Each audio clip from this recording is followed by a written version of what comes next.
Hello, Star Wars fans. This is Sam Waller, the Star Wars enthusiast, and today I'll be making a video about my favorite Star Wars: The Clone Wars character.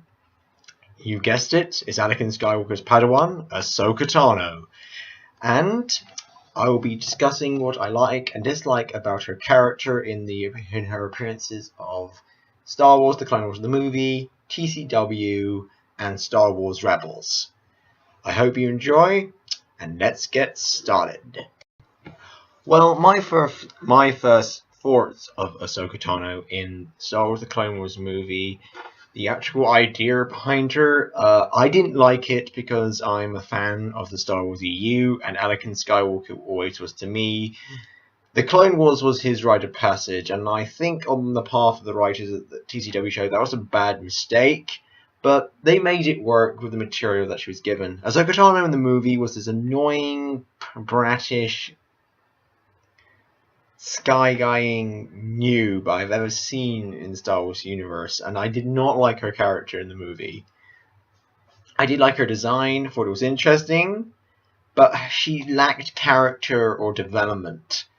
But that did improve and develop through the 6 seasons of Star Wars: The Clone Wars, the TV animation 3D, the 3D animation TV series, where I'm a 50-50. I do agree with Jem Sarai and the other Versus guys, but my thoughts is TCW had its flaws, but it did have its great moments, and that's my belief of the TCW series.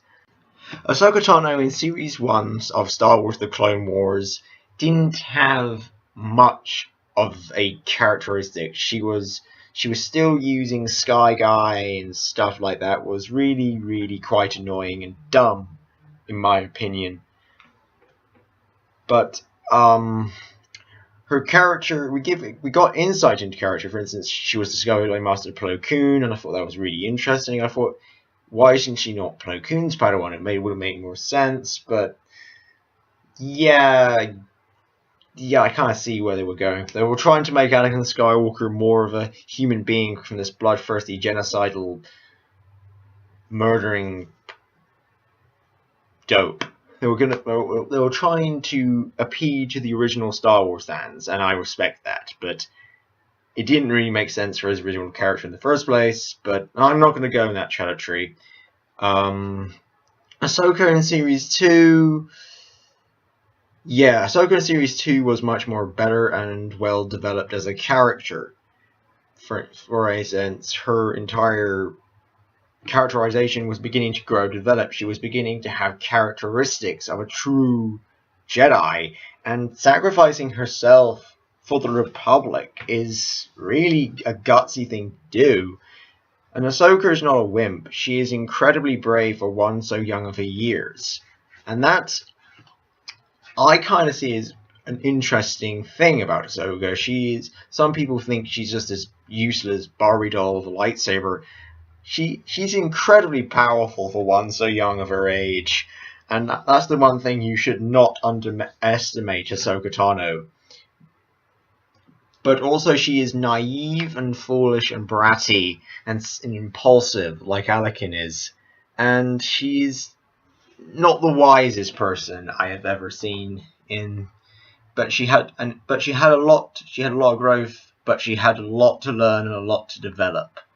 And that will be continued in my analysis of Season 3, Ahsoka Tano.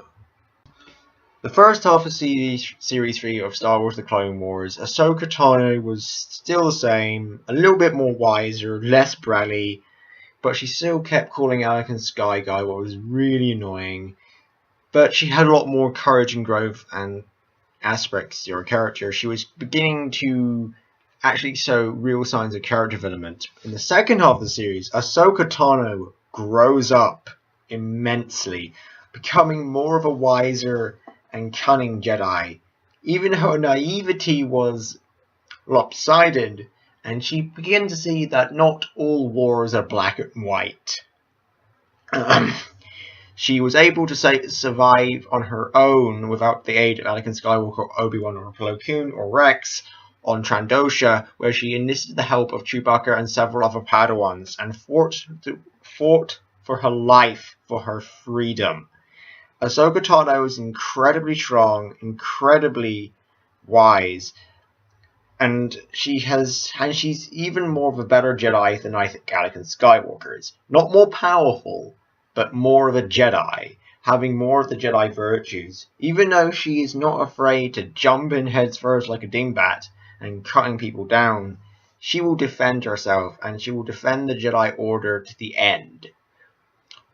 More of my analysis of Ahsoka Tano in Series 4.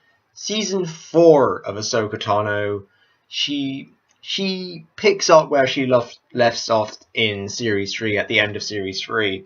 She's becoming more powerful in the Force, she's becoming more wiser, more of a leader, more of a strategist, more of a thinker, even though she is similar to Anakin, the hotheads of the Jedi Order. The ones who jump in headfirst at a moment's notice and just don't think of the consequences of their actions.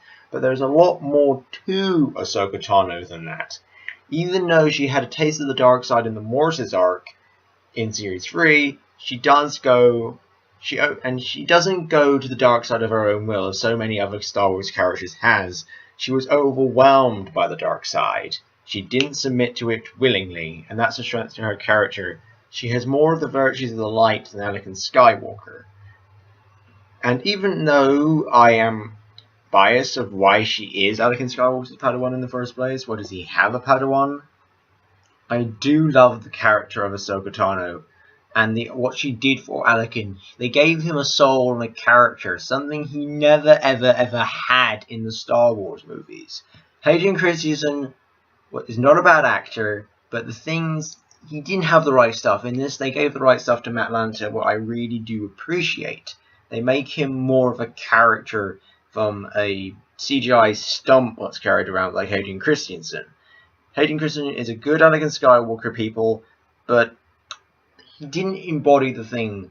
And everyone says, oh, Anakin and Ahsoka shouldn't be together. I understand why you say that, but look at the bright side. They actually made him an actual human being with feelings and emotions, and he actually cares for someone else rather than himself.